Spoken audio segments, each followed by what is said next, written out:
Please rise and join me in the pledge. I pledge allegiance to the flag of the United States of America and to the republic for which it stands, one nation, under God, indivisible, with liberty and justice for all.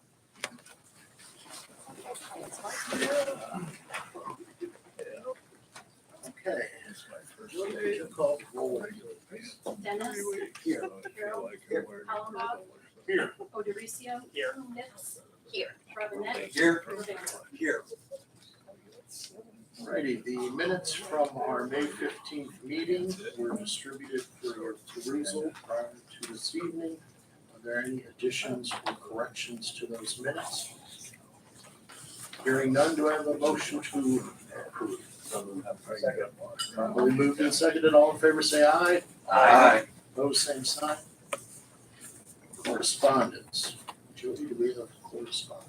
Yes, the financial budget summary report for the month of April 2022 was distributed to council prior to this evening's meeting and is noted for the record. Anything else? Special recognitions, Mr. Mayor. Thank you. Good evening, Mr. President, Council. I would like to invite Ellie Boyle, the Chair of the City's Human Relations Commission, to join me here up front this evening. And Ellie is going to, on behalf of the Human Relations Commission, make a special presentation. Thank you. Hi, everyone. My name is Ellie Boyle, and tonight I will be presenting Wood County CASA with the honor roll. The Human Relations Commission recognizes outstanding members of the community and organizations who have made significant efforts to better human relations in our community, as well as promote respect and diversity. Wood County CASA began in 1988, and they recruit and train volunteers to advocate for children in courts who have experienced abuse and neglect. CASA trains volunteers on important issues such as reunification, differences in physical abilities, mental health, diversity, and equity. CASA volunteers not only advocate for the vulnerable youth in our community, but also serve as a spokesperson for the next generation in our community. It is my honor to present Wood County CASA with the honor roll this evening. Thank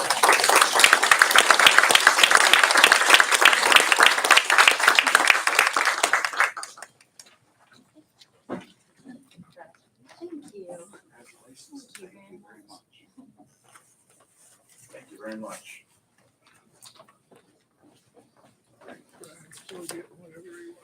Brings us to everyone's favorite portion of the evening, lot presentation. Jody, I'm assuming we have people signed up. Okay. We're gonna limit it to 2 minutes. I know some people signed up for the purpose of ceding time. So if, when your name is called, you wish to cede time, all you have to do is say, I wish to cede my time to, and you don't have to come to the microphone if you don't want to. So, but if you do have things to say, come to the microphone, give your name and your address for the record. Anissa Miller. I will cede my time to Mr. David Flieger. Eric Peck.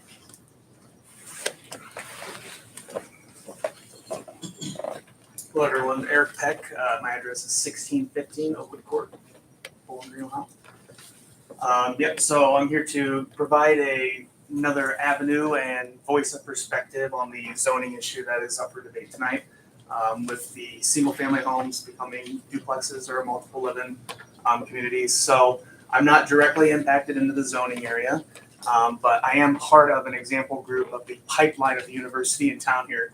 Someone who went to school, didn't live in the area, and actually bought a home in town because I fell in love with the culture, the small hometown vibe in a city, and the historic landmarks that I get to drive by every day, with the homes that are 100 years old, an iconic main street in downtown area.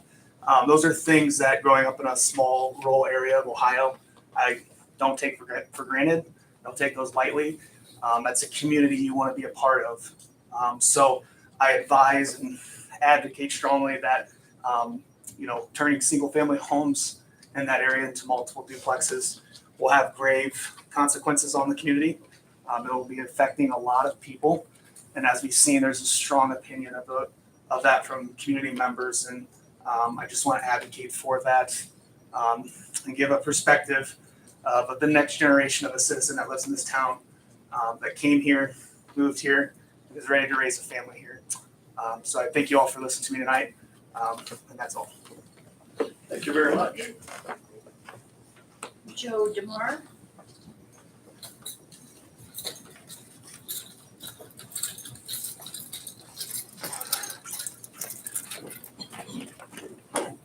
Hello, Joe DeMar, 517 South Main. If you could give me 30 seconds. I want to talk today a little bit about sort of the larger picture here, sort of the democracy itself. Because as you know, I'm running for mayor of Bowling Green. I've started the door-to-door campaign. And I wanted to report to the council a little bit of what I'm finding that people want in Bowling Green. One of the things what they want is they don't want the wind turbines torn down. They love them. They want the city to save those. They want rooftop solar. I've talked to the council many times about that. And they want quiet neighborhoods where they can raise families in the way they expected to when they purchase their homes. I see this PR move as part of a larger pattern of the weakening of democracy in Ohio. Right now, there's several laws the state considered, like HB 434, which would create a nuclear authority in Ohio, and SB 83, which would force professors to teach misinformation. In the democratic process, there were hearings and those were opposed. And rather than face that, our state legislators have snuck all those bad bills into the budget bill, 5,000-page bill. So again, the will of the people at the state level is being thwarted. And that's what I see happening here at the local level with the PR district. We brought in a consultant from out of town who told us what our city's supposed to look like.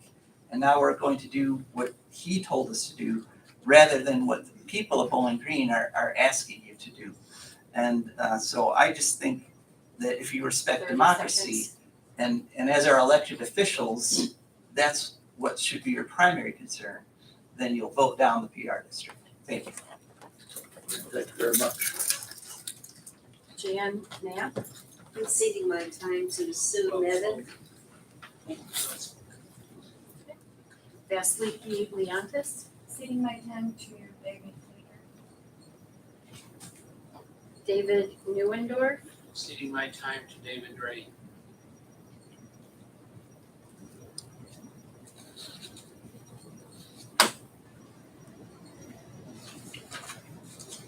David Drain, Oh.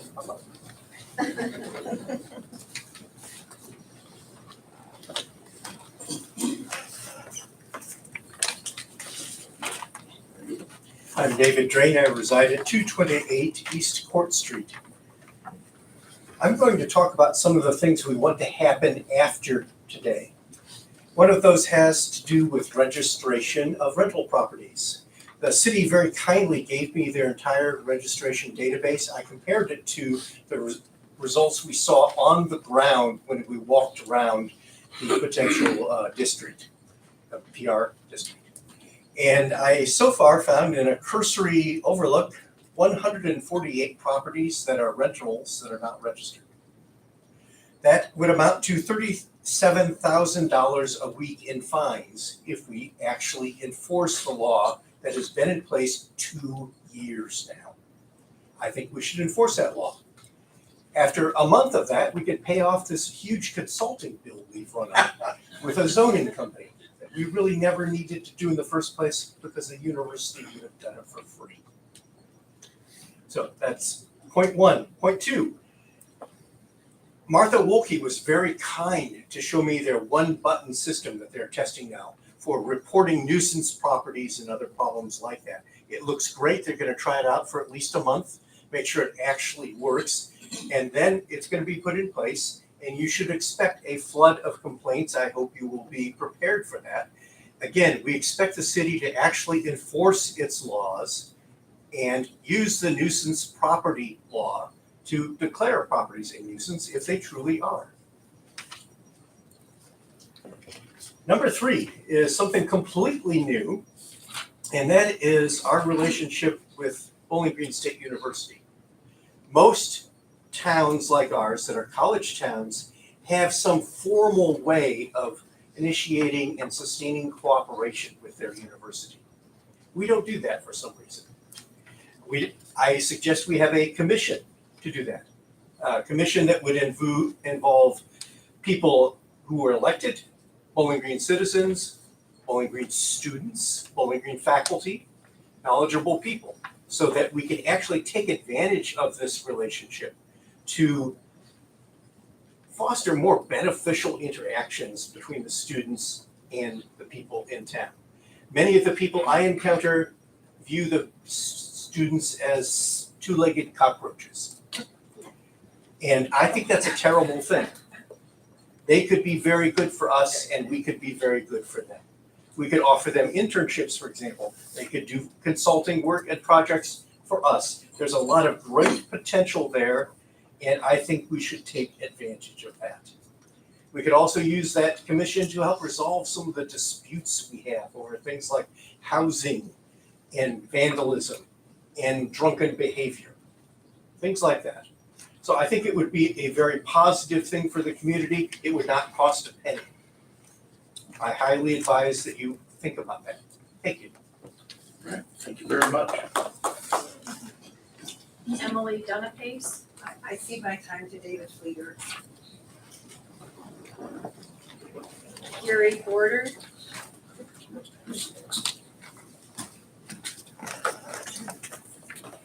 Good evening, I'm Gary Border, live at 749 Champaign Avenue in Bowling Green.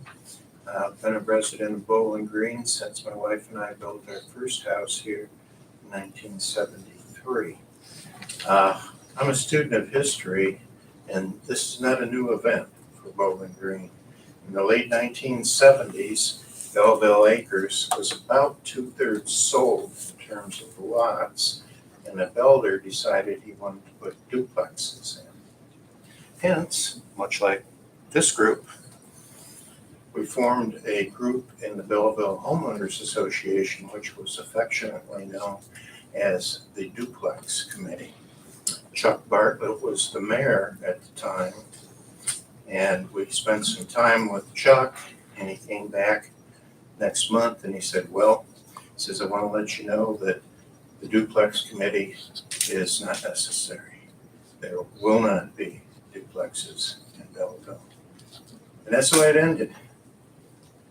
So, got some history to go with.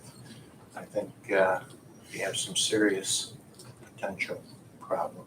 And as to the expensive consultants, I would advise all civil engineers not to practice or attempt to practice social engineering. Thank you. Thank you. David Fleeger.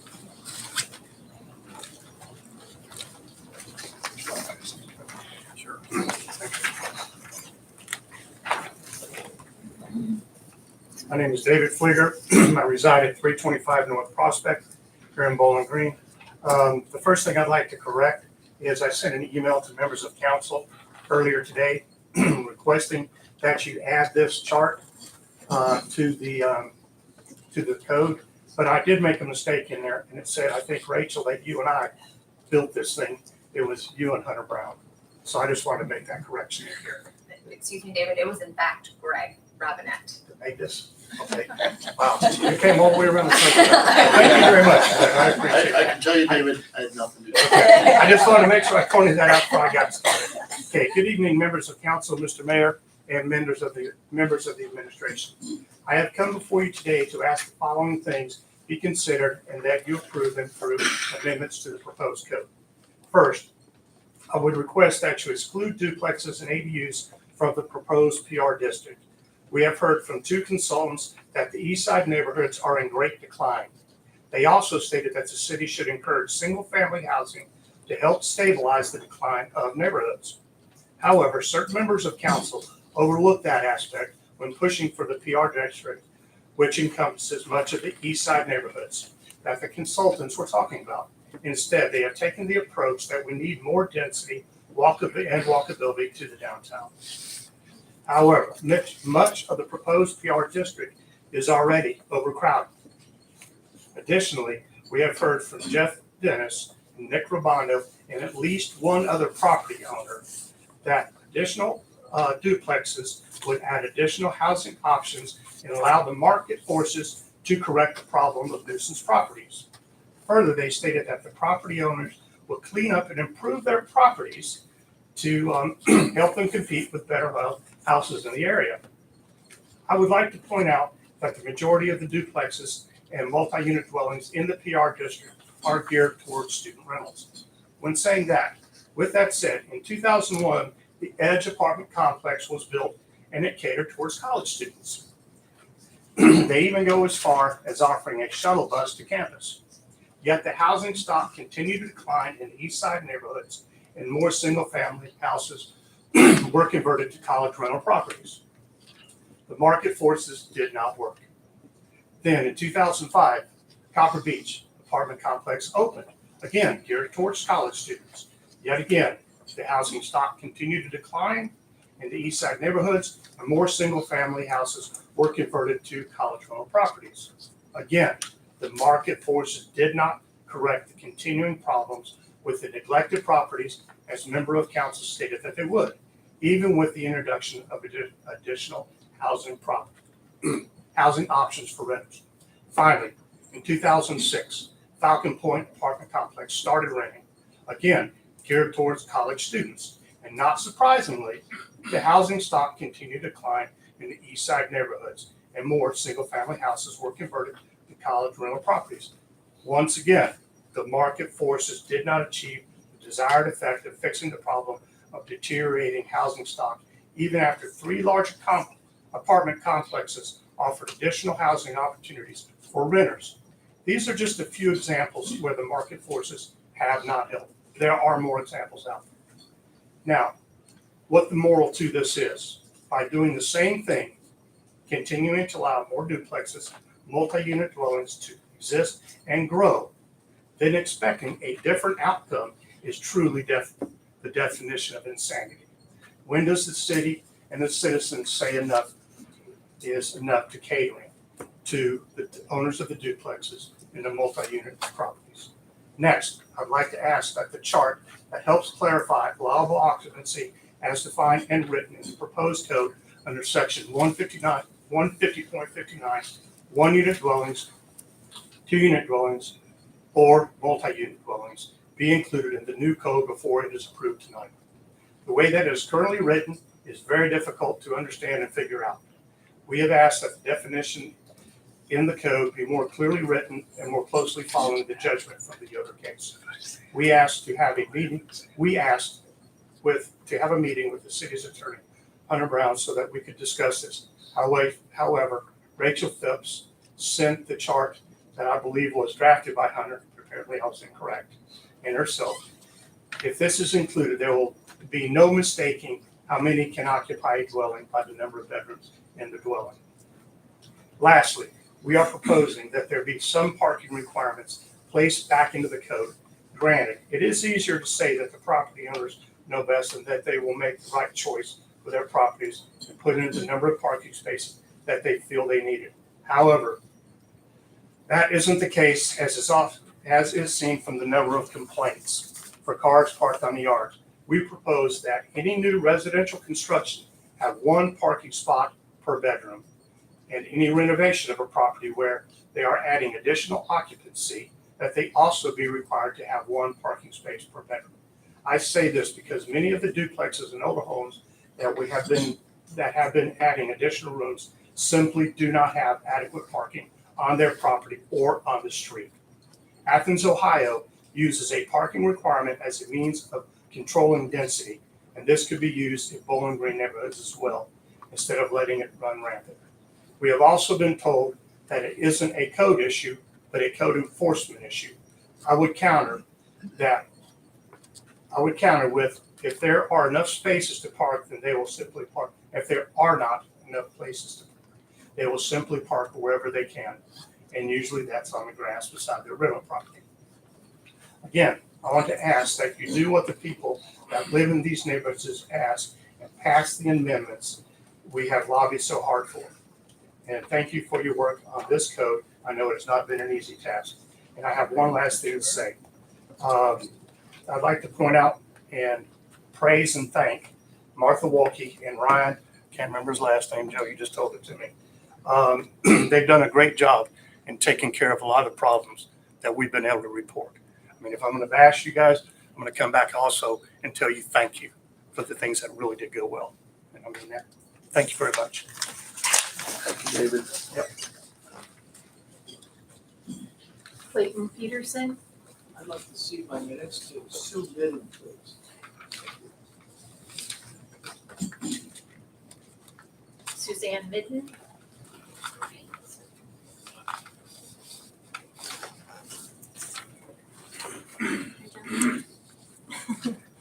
Okay. Good evening. the mic's out. How's that? Yeah. Okay. All right, this is the last time probably you're gonna have to listen to me. But I want to take this last opportunity before the Could vote. we have your address, please? Oh, I'm sorry, 337 Buttonwood Avenue. You gotta know it by now. Surprisingly, a lot of people have been reaching out. Okay, so I just want to, I feel like I'm speaking for a lot of people in the residential district when I say that I oppose the zoning changes as they stand in the proposed PR. This part of BG is the oldest, the most historic, it has the most character and diversity, it is close to all the most interesting and important sites in our town. It appears that because of this, and among other things, some entities are very interested in exploiting this district. However, there can be no more important stakeholders, as they've been styled, than the people who are living in the district and who live in these neighborhoods. We feel that our wishes should be of utmost importance when decisions are made to do something like changing the zoning of this residential district to something other than residential, even if you want to call it pedestrian residential. Efforts to change zoning should begin with consideration for the members of the community who will be the most affected by the proposed changes. You must consider the impact of these changes on the people who live here. We currently have an overabundance of poorly maintained, overpopulated rental properties encroaching into our historic neighborhoods, and they have gradually been spreading blight around the city.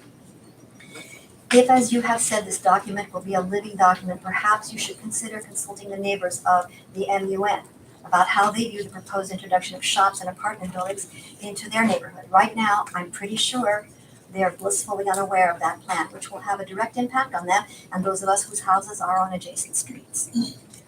This has been a long and painful process for everybody, and it need not have been. It appears that the decision to change the character of the central residential district was made early on to push for something called new urbanism in the district. I had no idea what that was at all until I started coming to these meetings. And it was done without the knowledge or the input of the residents. The community action plan recommendations for homeownership and control of rentals has been largely laid aside in the hope that so-called market forces will correct what has become an intractable problem in BG. The fact is that market forces have contributed to making it more impossible to solve the conflict of rental business in our older neighborhoods. We acknowledge that you have heard our protest against more commercial enterprises in the center district in some areas. However, a number of business uses will still be allowed, including the one business use which has most clearly impacted center city neighborhoods, rental properties. Not only will they remain, but they will increase under this proposal. Zoning is supposed to protect neighborhoods from such exploitation, not facilitate it, and certainly not in the face of such staunch opposition by the citizenry as has occurred around in and around the PR. So thanks for listening to me. I promise not to do it to you again for a long time. Thank you very much. Rose Drain.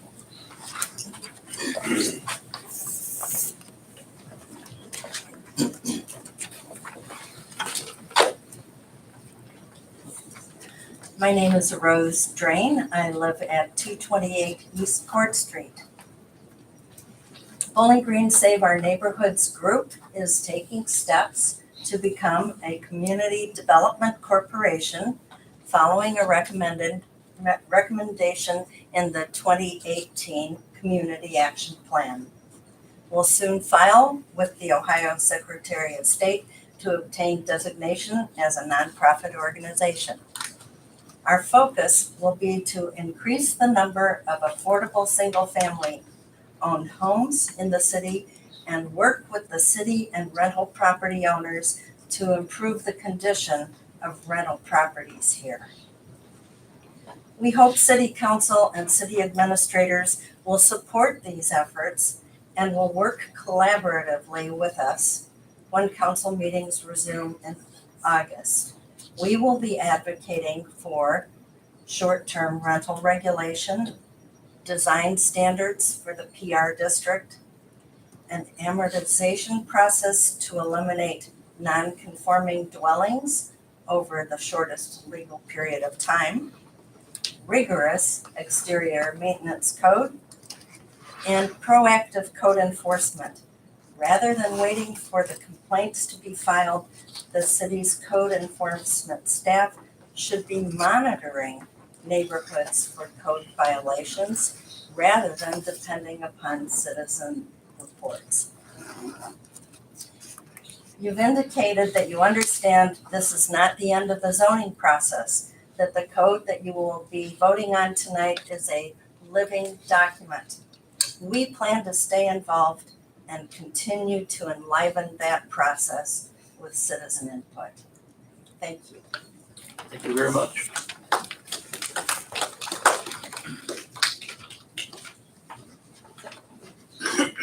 Okay.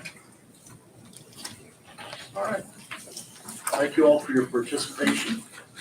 That brings us to the introduction of new legislation. Mr. President, Mr. Robinette. from the Finance Committee, I have three ordinances. First, an ordinance providing supplemental appropriations for the current expenses and other expenditures of the city of Bowling Green, Ohio during the fiscal year beginning January 1, 2023 and ending December 31, 2023. An ordinance amending and adopting section 33.01G, pay bands 3 and 5 of the codified ordinances of the city of Bowling Green, Ohio regarding salary schedule established. And an ordinance amending and adopting section 33.18 of the codified ordinances of the city of Bowling Green, Ohio regarding salaried employees not subject to overtime pay. Mr. President, Mr. Harold, on behalf of the Transportation and Safety Committee, I have a resolution and an ordinance. And this resolution is kind of long, so someone may want to save their time.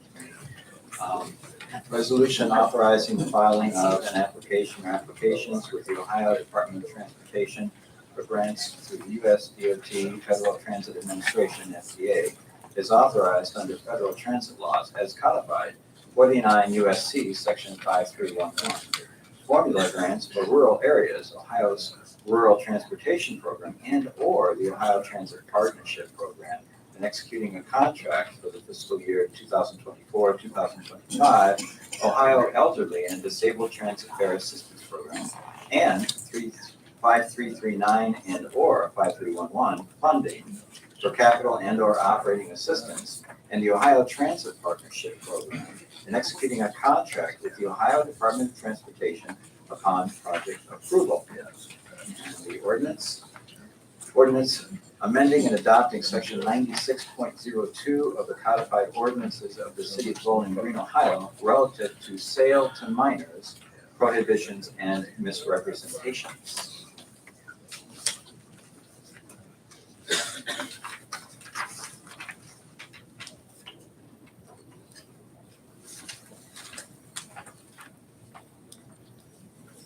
I'll sneak mine in here real quick. I have an ordinance authorizing the utilities director to enter into contracts for engineering services for electric distribution system improvements. Mr. President, I have an ordinance from the Community Improvement Committee. Ordinance amending and adopting section 32.01 of the codified ordinances of the city of Bowling Green, Ohio regarding definitions. That brings us to official reports. Mr. Mayor. Thank you, Mr. President. Council, you're aware that I don't typically comment on legislation pending before council. But I did want to comment briefly this evening on ordinance 9098, which is of course the updated zoning code. I want to begin by expressing my appreciation to all those involved in getting us to this point. This has been a lengthy process. This work started, if I recall correctly, back in 2018, when City Council at that time identified this as the most significant council strategic priority for the coming years. The work to begin to revise the zoning code was then funded in the 2019 budget. And the consultant, I believe, was hired in 2020 and the work began. So here we are. It's been a very long, lengthy process, and a good number of people have worked very hard to get us to this point. This is very significant legislation. This may be the most important thing that some of us will ever do in our time associated with local government. So I want to take the time to, again, express my appreciation for all those involved in getting this here. Certainly our planning director, Heather Saylor, has worked really hard to get us here. I also want to thank the Planning Commission and City Council. And all of our citizens have really demonstrated how the democratic process can and should work. So I want to make sure that I adequately express my appreciation to our citizens for coming out and advocating for things that are important.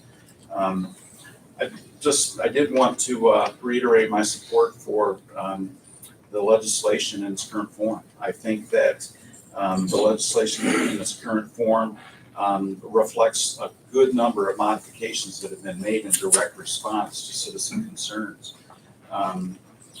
I know that there will be additional amendments will be considered this evening, and I have every belief that council will carefully consider these amendments and make sure that at the end of this process, we will have a zoning code that will reflect our more significant goals when we began all those years ago. We wanted to create a zoning code that implemented modern planning practices. We're doing that. we wanted to implement a zoning code that was reflective of significant community planning processes. I believe that we're doing that. We wanted to create a zoning code that will be easier to understand, be more user friendly. I believe we're doing that. We wanted to create a zoning code that will serve as a economic development tool. I believe this will do that. So again, I support the legislation in front of you this evening, and I look forward to signing it when it gets to my desk. I did also want to comment on the fact that I've heard that there has been a lot of discussion throughout this process about concerns with neighborhood housing conditions. These are legitimate, and I've commented on this on many times recently. I might have commented on this to council. I think when Mr. Flieger shared with us some pretty graphic evidence of some deficient housing conditions in neighborhoods that I think all of us would agree don't meet a standard that we think is what we would achieve for or yearn for in this community. At that time, and again this evening, I'll reiterate my support for a very comprehensive review of our nuisance laws with an eye towards creating a more strict code that will begin to address some of these deficient housing conditions. It's not terribly difficult, I think, for a lot of us to take a tour of our neighborhoods and see some existing housing conditions that don't meet that standard. So I think it's up to us to begin to develop some laws as part of our nuisance code that will begin to provide additional tools for those responsible for enforcing these laws. Part of this process also necessarily must include a comprehensive assessment of our enforcement protocols, processes, and procedures that will include us looking at the resources that are dedicated to enforcing the laws. Again, this is not the first time I'm saying this. I've been saying this for a long time, but I just want to reiterate my support for these processes because these, the concerns, the complaints that we've heard are legitimate. They really do. There is room for us to improve in how we are policing and enforcing standards in our neighborhoods. I'm pleased to hear Mr. Flieger recognize the progress has been made since he brought those pictures to us. I was just told today that of all of those issues, legitimate issues that were presented to City Council and administration that night, every one of them has been corrected or is in the process of being corrected. So to me, this reflects that this work has already started. I've asked City Attorney Hunter Brown to begin to look at this process, and he is already engaged in conversations with county enforcement officials. He's worked with the city's enforcement officials. So this work is beginning. It's going to be a long process. It's going to take a lot of work, and frankly, I'm going to rely on some of our residents that have been engaging with us in terms of the zoning code process and sharing their concerns. I'm going to count on them to continue to stay engaged and share their feedback. You've proven that you have your finger on the pulse of your neighborhoods, and we're going to rely on you to help be one of our allies in addressing these concerns appropriately in our neighborhoods. So again, thanks to everyone that's been involved in getting us to this point with the zoning code. That concludes my report, pending any questions that you may have. Are there any questions for the mayor this evening? Thank you very much. Municipal Administrator, Ms. Trevor. Good evening, Council. We are pleased to announce that the construction of the new City Administrative Services building across the parking lot here is nearly complete. And we are making our preparations to move our services into that existing building. As we've already talked about a little bit here this evening, we are asking to not hold public meetings in July so that we can get settled over there, get the sound equipment up, and get the staff settled, and also be ready to serve the public. Also, we want to note that this building, so the current City Administrative Services building, as well as the new building at 305 North Main Street, will be closed for 2 days in July to facilitate the move. So those dates will be Friday, July 14th, and Monday, July 17th. We have begun putting those dates on utility bills so that our customers are aware. We will also be putting notices out via media and social media and so forth. So it is expected this time that the building at 305 North Main Street will open to the public on Tuesday, July 18th at 8 a.m. and be ready to serve our citizens with a little bit of patience already asked in advance as we make that adjustment. That completes my report, subject to your questions. Are there any questions for Ms. Treader this evening? Yeah, Lloyd, you may not want to answer this, but when you were contemplating not having any city council meetings in July, did the thought cross your mind to maybe extend it into August as well? No comment. Right? No comment. Guess that's it. Thank you. Thanks. Acting city attorney this evening, Mr. Marsh. Hey, no report. Does anyone have any questions for Mr. Marsh? Public Services Director, Mr. Foss.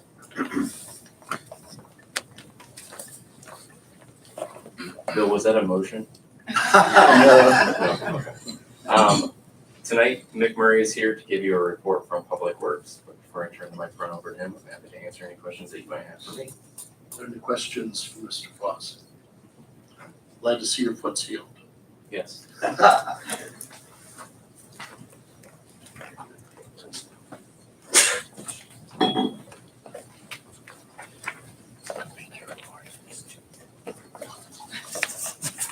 Good evening, Council. A few updates for you this evening. Our 2023 ARPA paving project is almost complete. Contractors have begun applying the rejuvenating agent to the new asphalt. We were able to pave over 6 miles of road in Ward 4 this year and replace over 200 curb ramps. Our 2023 urban paving project, Newton Road, between Bryn and Main Street from the mall entrance north to the corporation limit, is nearly complete, with the rejuvenating agent scheduled to be applied this Friday. The Campbell Hill Roundabout project is on schedule and should be completed before August 1st. I'm sure you've noticed the north side of the roundabout's been mostly completed. They're working on the shifted traffic to the south side now, working on concrete, installing curbs right now. The new public restroom, which is where the old Huntington Mini Bank was, just south of the police department, is in progress and should be completed by the end of the month. Public Works Department has been busy this year. For the spring brush collection, we picked up 1,224 stops. We've also had 318 heavy trash item pickups. This year, Public Works began mowing all the utilities department facilities. And to help with data tracking, our superintendents have been working with our GIS department to create a database where our operators can log where they mowed, what equipment they used, and how long they spent mowing each facility. So far, we've spent over 300 hours mowing the utilities facilities. We've also begun repairing asphalt and concrete cuts paved by the utilities department. And again, our superintendents and supervisors have been tracking this work through GPS. And so far this year, we've replaced over 120 feet of sidewalk, 177 feet of curb, and used 72 tons of asphalt to make repairs. Some projects the Public Works Department has this year. We budgeted money to build a secondary containment wall around our 3 12,500 gallon brine tanks to prevent a potential spill from entering our sewer system. Our crews will install the concrete pad and sidewalks for the new shade structure at the City Park baseball field. We will also install approximately 325 foot of conduit for the electric division in Lot 1. Later this summer, we plan to have a PCI scan or pavement condition index done. That'll include all city streets, parking lots, and alleys. And we'll use this data to help us prioritize replacement and maintenance. Our arborist, Adrienne Loewen-Kirian, has also been very busy this year. For her spring plantings, she planted 33 trees, 16 of those were replacements, and 17 were for new locations. Her crew has removed 23 trees, 16 were in declining condition or dead, and 7 were due to interference with infrastructure projects. They have also pruned over 200 city street trees, and our seasonal help is currently watering approximately 120 trees weekly. Adrienne has been working with our GIS department to create a tree assessment database to track inventory and create work orders. Adrian and the Tree Commission have attended 8 events to promote trees in the city, including Community Earth Day, visits to local schools for Arbor Day, and Tree City USA award ceremony. Adrian also attained her tree risk assessment qualification from the ISA, and she is currently preparing for the spongy moth control at City Park. That concludes my report, subject to any questions. Any questions? Thank you, it's very informative. Public Infrastructure Director, Mr. O'Connell.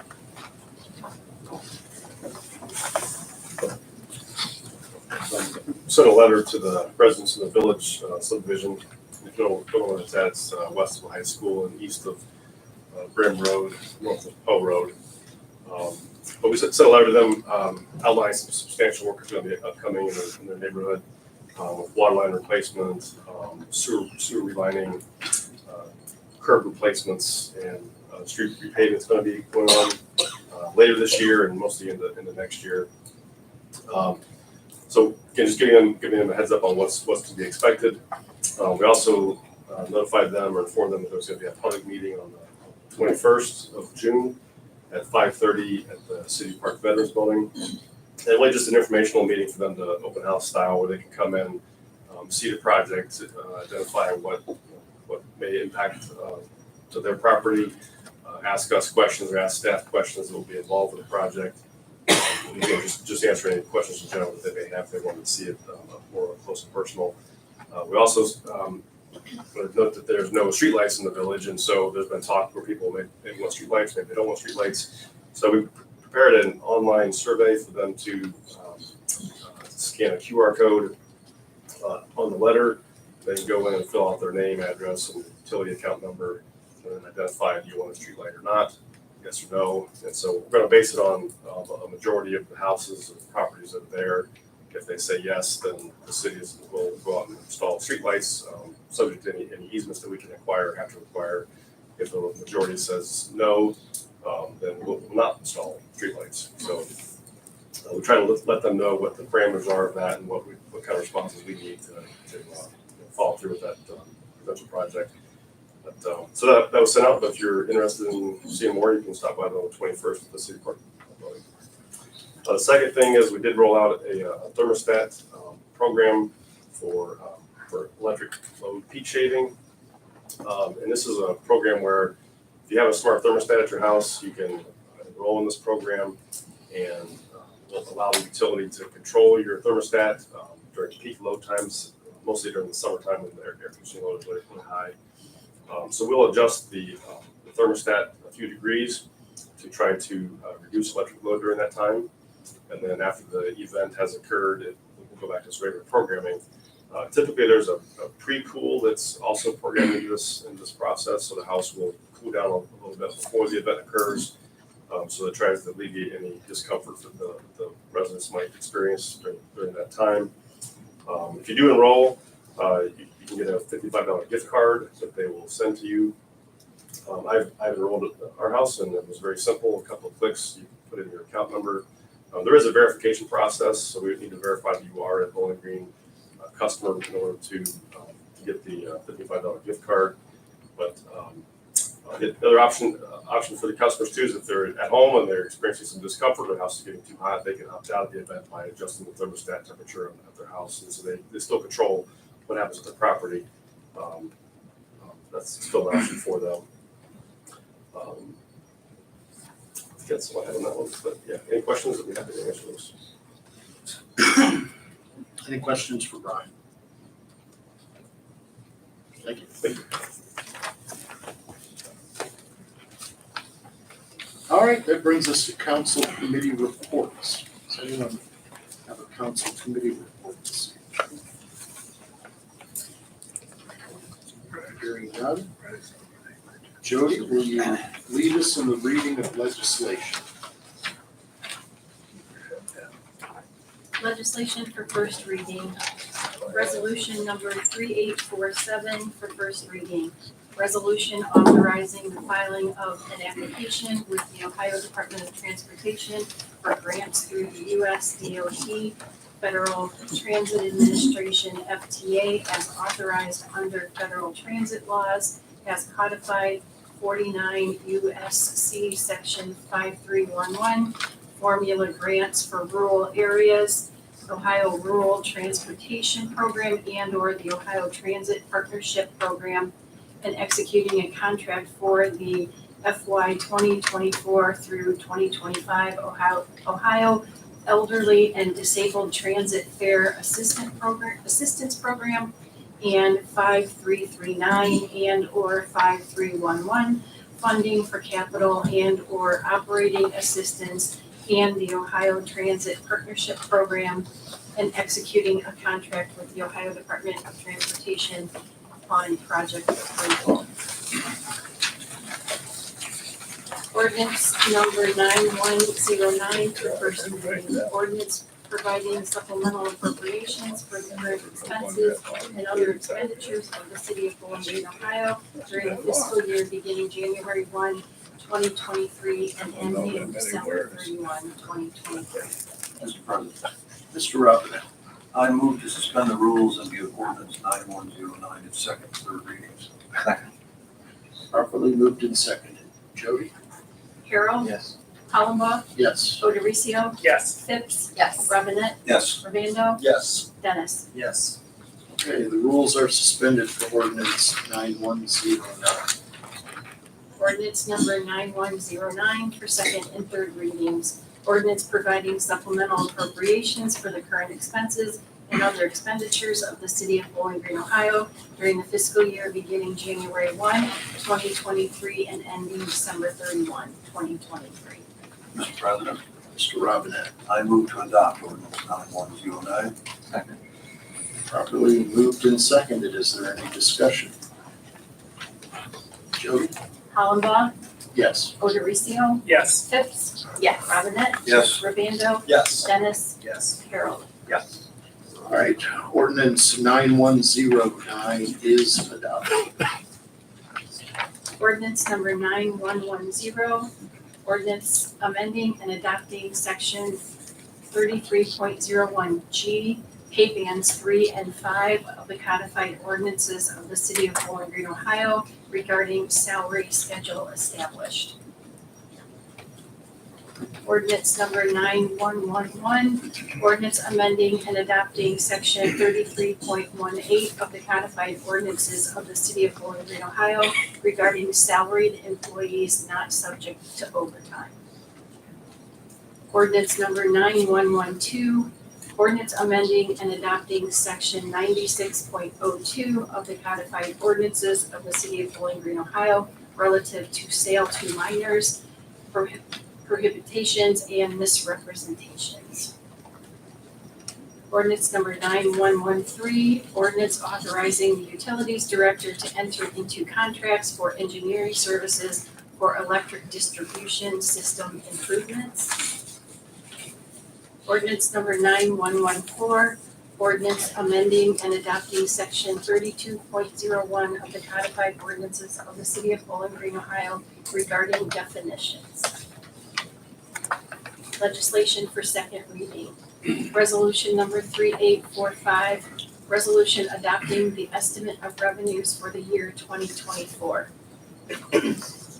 Resolution number 3846, resolution approving the draft amended Wood County Solid Waste Management Plan. Ordinance number 9107, ordinance authorizing the Public Services Director to advertise for bids and enter into contracts for professional cleaning services for city-owned buildings. Legislation for third reading. Ordinance number 9103, ordinance authorizing the Director of Public Services to seek qualifications, advertise for bids, and enter into contracts for the design, engineering, right-of-way acquisition, construction, and other services and agreements, including funding applications and agreements related to the construction of a shared use path connecting Scott Hamilton Boulevard to Carter Park and adjacent vicinity. Mr. President, Mr. Harold. I move that we adopt ordinance 9103. Okay, properly moved and seconded. Is there any discussion? Hearing none. Jody? Odericio, Yes. Phipps, Yes. Robinette, Yes. Urbando, Yes. Dennis, Yes. Carol, Yes. Hollenbaugh. Yes. All right, ordinance 9103 is adopted. Ordinance number 9098 comes off the table automatically. Mr. President, Ms. Phipps. I move to adopt ordinance 9098. Second. Properly moved and seconded. Welcome to discussion. There have been a number of amendments proposed. There's the list that was accumulated last week. The numbers 1 through 17, and then there were 2 late additions today. What I would like to do is start with the original list from last week and go through that, 1 through 17, and then the 2 from today we'll tack on at the end. So, Mr. President, if you don't mind, if we can tack on the late amendment before we discuss design qualifications for the PR district. So the second one first one on page, on the new page. On the new page. So number 1, you would like to talk about that when? Anytime before we discuss design standards for the PR district. So anytime before 14. Make it 13.5. Okay, we'll make it 13.5. Okay. Remind me when we get to 13.5. Okay. All right, so we will start with the list that was sent out middle or so of last week. And number 1, is there anyone that would like to make a notion regarding number 1? I would like to propose an amendment to edit 150.45F on page 55 by replacing the term seeing eye dogs for the term service animals to be more inclusive. Been properly moved and seconded. Is there any discussion? Hearing none. Jody? Phipps, Yes. Robinette, Yes. Urbando, Yes. Dennis, Yes. Carol, Yes. Hollenbaugh, Yes. Odericio. Yes. Okay.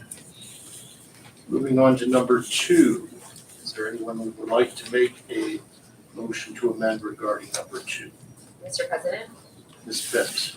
so as reflected on the June 9th, 2023 zoning map draft, I move to change 36.89 acres on Newton and Brim Roads on the new map, the June 9th map, from innovation and employment to medium density residential R2.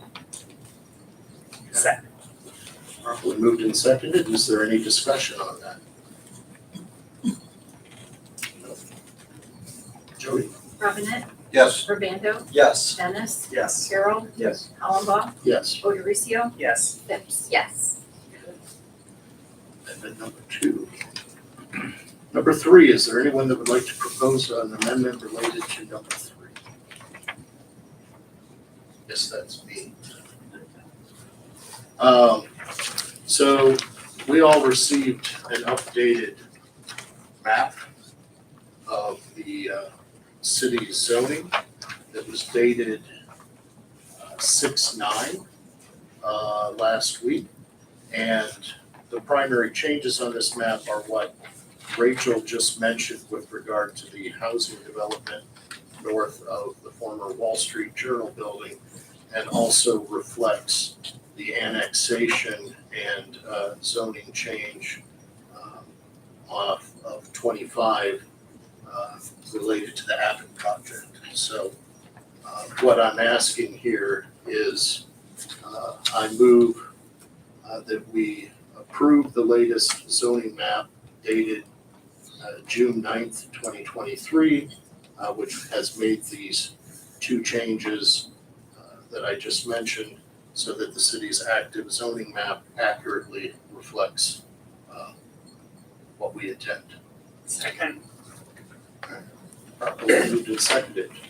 Any additional comments on that? Jody? Rabando, Yes. Dennis, Yes. Carol, Yes. Hollenbaugh, Yes. Odericio, Yes. Phipps, Yes. Robinette. Yes. Okay, there is amendment 3. We should just lump all the rest.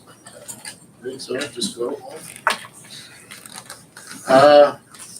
Number 4, is there anyone that would like to propose an amendment to the ordinance related to number 4?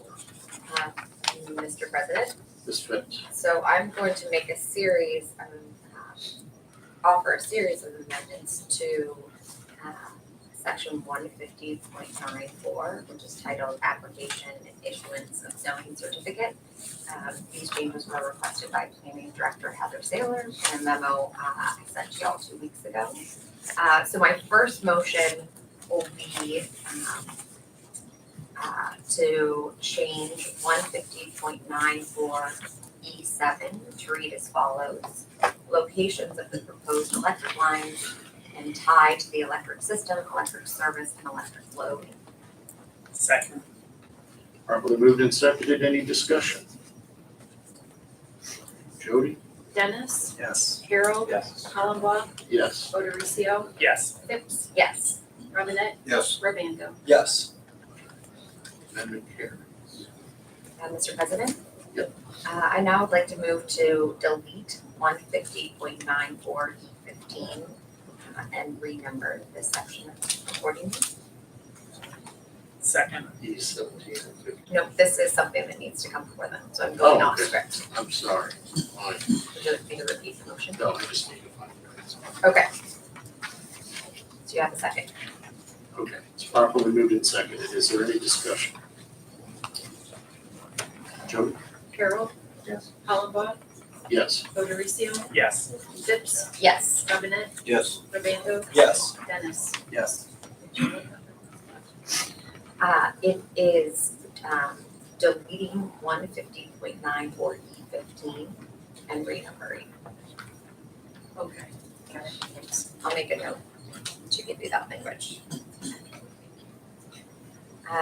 Mr. President, Ms. Phipps? so now I move to change the new 150.94E17 in the following way. In the first sentence, change the 5 prints to 6 prints, and then add the following language after the second sentence.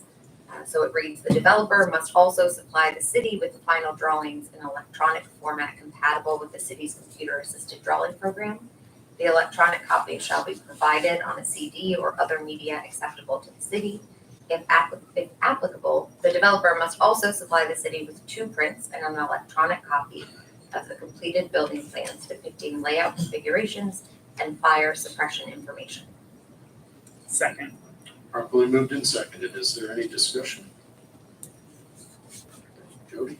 Hollenbaugh, Yes. Odericio, Yes. Phipps, Yes. Robinette, Yes. Rabando, Yes. Dennis, Yes. Carol. Yes. Okay, so the amendment passes. Mr. President, Ms. Phipps?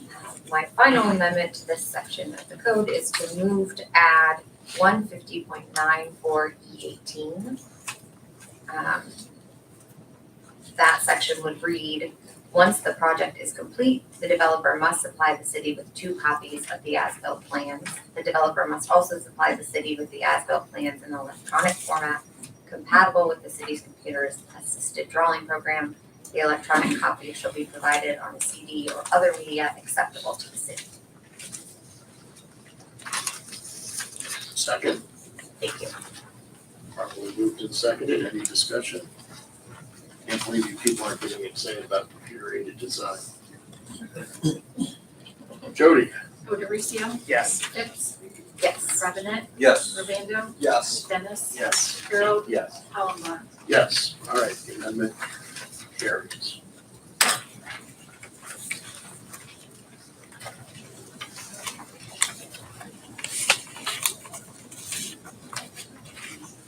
Mr. President, Ms. Phipps? I would like to offer a motion to 150.42, titled the comprehensive use table on page 43. I'd like to change the second sentence of 150.42 to read, any use not expressly permitted or conditionally permitted herein and not determined by the planning director to be similar to a listed use in accordance with section 150.41 shall be prohibited. Second. Properly moved and seconded. Is there any discussion?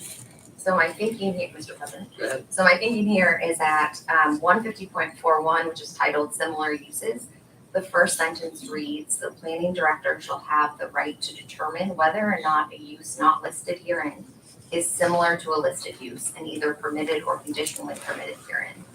The section then lays out criteria for the director to consider. So then at 150.42, titled comprehensive use table, the second sentence reads, any use not expressly permitted or conditionally permitted herein shall be prohibited.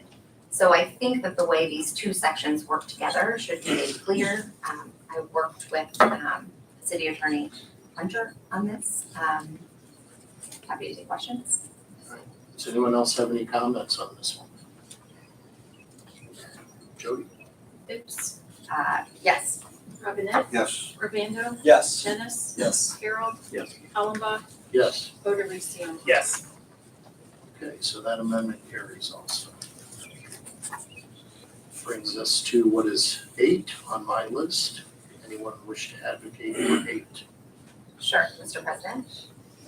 I would move to add radio or television antenna towers to the list of accessory uses and structures at section 150.44E17 on page 51. Second. Properly moved and seconded. Any discussion? Mr. President, this is another request by Planning Director Heather Saylor that she's noticed as she's working with the new code. Any other discussion? Jody? Robinette? Yes. Ravando? Yes. Dennis? Yes. Harold? Yes. Hollenbach? Yes. Odericio? Yes. Phipps? Yes. Okay, so that amendment carries also. Brings us to number 9, elimination of minimum structure height requirement for the mixed-use neighborhood zone. Mr. President, I would like to make a motion that we eliminate the minimum structure height requirement for the mixed-use neighborhood zone, which can be found on page 21. Second. Okay, properly moved and seconded. Any discussion? Sure. As currently written, the mixed-use neighborhood zone would permit one-unit dwellings, but we've set a minimum height requirement of 20 feet. In speaking with Rose Drain and Save Our Neighborhoods, they have advocated, and I agree, that we should provide more flexibility for single-family homes in these areas. As written, 20 feet, I think, would be roughly 2 stories, and I think we should allow single-story homes there as well. Okay. Any other discussion? Jody? Ravando? Yes. Dennis? Yes. Harold? Yes. Hollenbach? Yes. Odericio? Yes. Phipps? Yes. Robinette? Yes. Okay, that amendment carries as well. Brings us to 10. Mr. President, Mr. Dennis.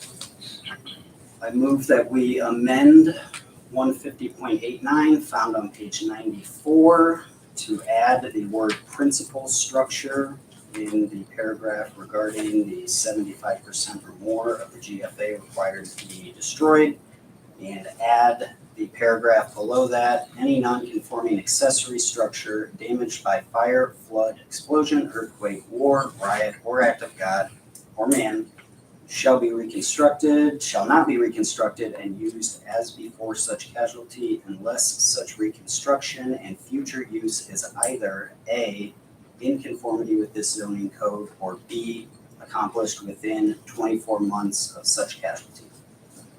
Second. Properly moved and seconded.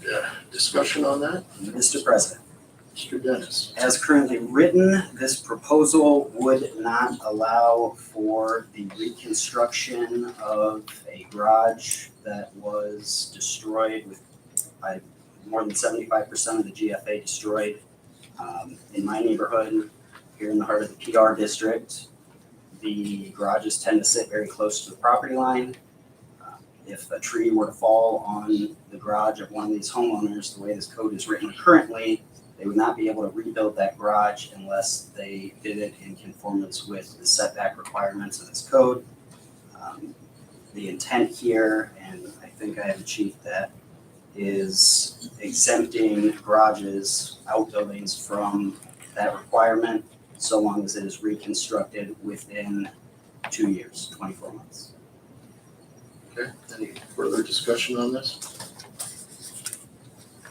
No. All right, Jody? Dennis, Yes. Harold, Yes. Hollenbach, Yes. Odericio, Yes. Phipps, Yes. Robinette, Yes. Urbando. Yes. Okay, so the amendment carries.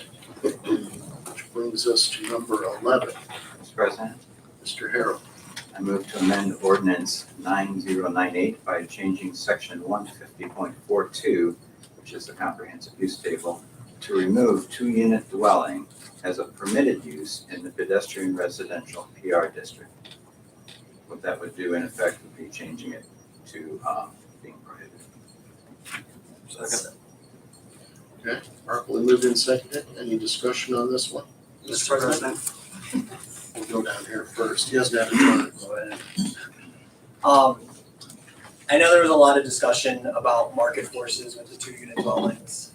I would like to point out that while there were new apartments being built at the exact same time, there were also on-campus housing being torn down by the university. So that made hundreds of students had to look for off-campus housing. That could have attributed some of the market forces. That being said, I understand that this is a democratic process. I'm extremely excited that so many people have come out and support, and I think it's important that we listen to our constituents and they make their voices heard. I want to make sure that we respect that, so I will be in favor of removing two-unit dwellings. Okay, anyone else? Jeff? Mr. President, that's a great point, Nick, that I had not considered. I appreciate you bringing that up. I appreciate that we've got a lot of plans to increase enforcement and ensure compliance in our residential neighborhoods. I appreciate that we've seen some action on that. It's already evident. I know that there is more on the horizon. That being said, I think a key takeaway for me in this process is that we do not have the public's trust when it comes to code enforcement. I think that a necessary step before we consider making this change would be rebuilding that trust, which would include following through with a lot of these plans that we've heard a lot about. So I also intend to support the removal of two-unit dwellings as a permitted use from the PR district. Mr. President. We'll let Joel go. Go ahead. For weeks, I have been operating under the belief that the current R2 zoning allows the building of two-unit dwellings. I believe this because the code is written ambiguously, both directing, it has land use requirements for two-family dwellings, but it also says that it is not permitted. Yet I watched two-unit dwellings go up across the street from me a couple of years ago. So upon further research, I found that we are in the egregious place of allowing developers to build two-unit dwellings, but not allowing homeowners to redevelop their own home